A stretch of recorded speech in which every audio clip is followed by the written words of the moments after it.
How's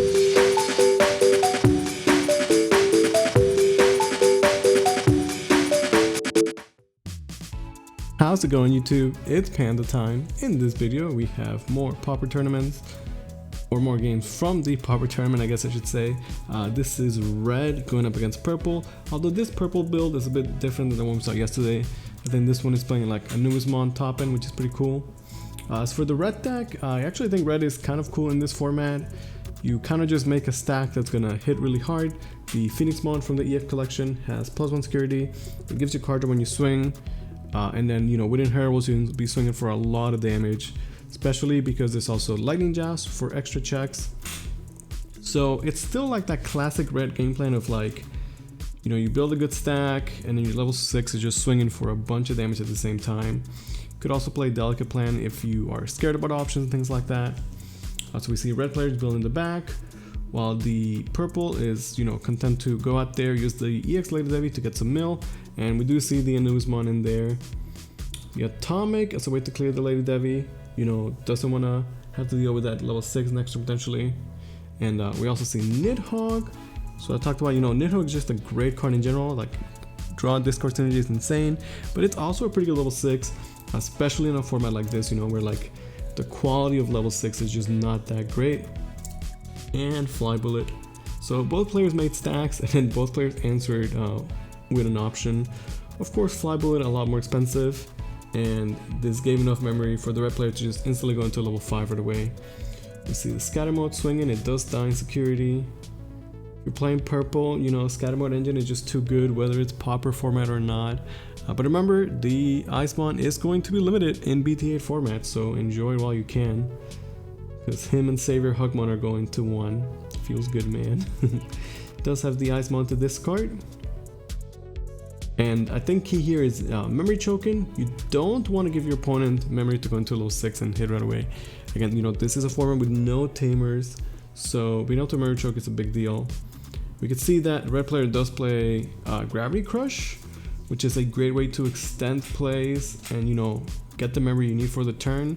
It does have a big drawback, but if you win that turn, it doesn't actually matter.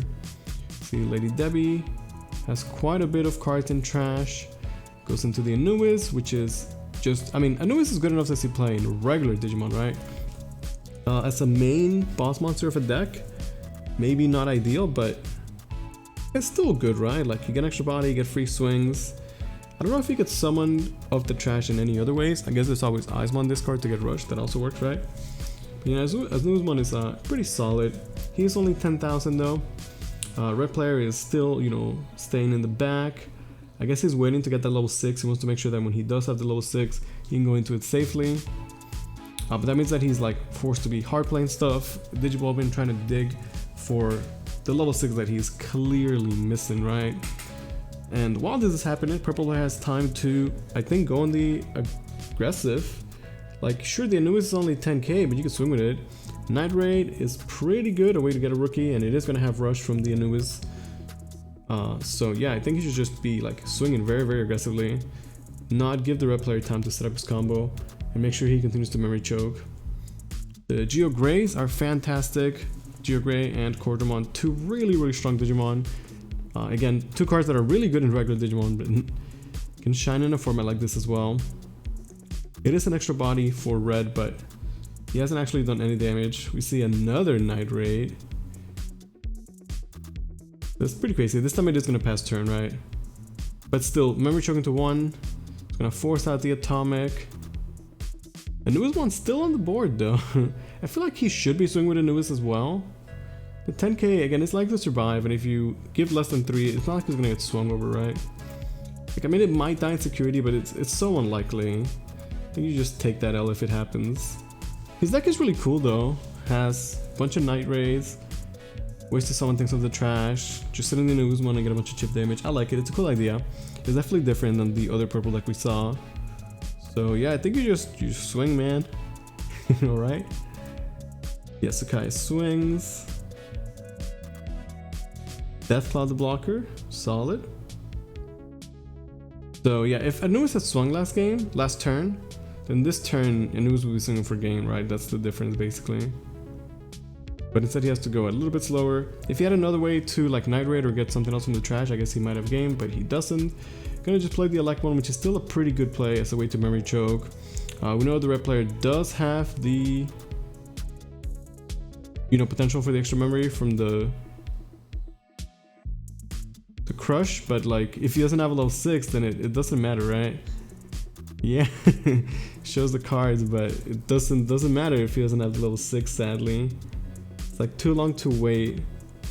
And that deck is very reliant on having the level 6 for sure. Like you want to go into the Phoenixmon and just get the big damage. I don't know if they play any other level 6. Does Red have any other good level 6s? Oh yeah, I believe they also play Breakdramon as a level 6 that just has piercing, just because, you know, sometimes you want to be swinging and don't want it to be blocked. I think he did draw level 6, but it was definitely a little bit too late.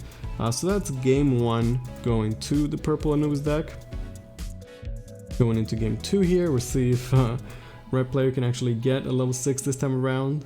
Sometimes it's like, you know, that's just Digimon, right? Like you just never draw your level 6. I've been there before, and like it's a bad feeling, right? It feels bad, but I wonder if he might have been able to like come out and swing. I guess the Anubis would have just cleaned up. Hard drop in the Orochimon. It feels bad, man. And it instantly gets answered too, and he hard drops another one. Wow, that is an atrocious start. Really gotta wonder what his hand is, because that is such a weak opener. Especially because red player had an answer to it. Okay, he's gonna use the Joust. So it's gonna be is that 5 checks? Because the Phoenix has +1 naturally, and then Inheribles, it's actually just 5 checks. It survives obviously because it's got DP boost, and like, well, I guess that's game, right? This is a good example of red doing its thing. So that game was really quick. I'm glad we got to see it though. That was awesome.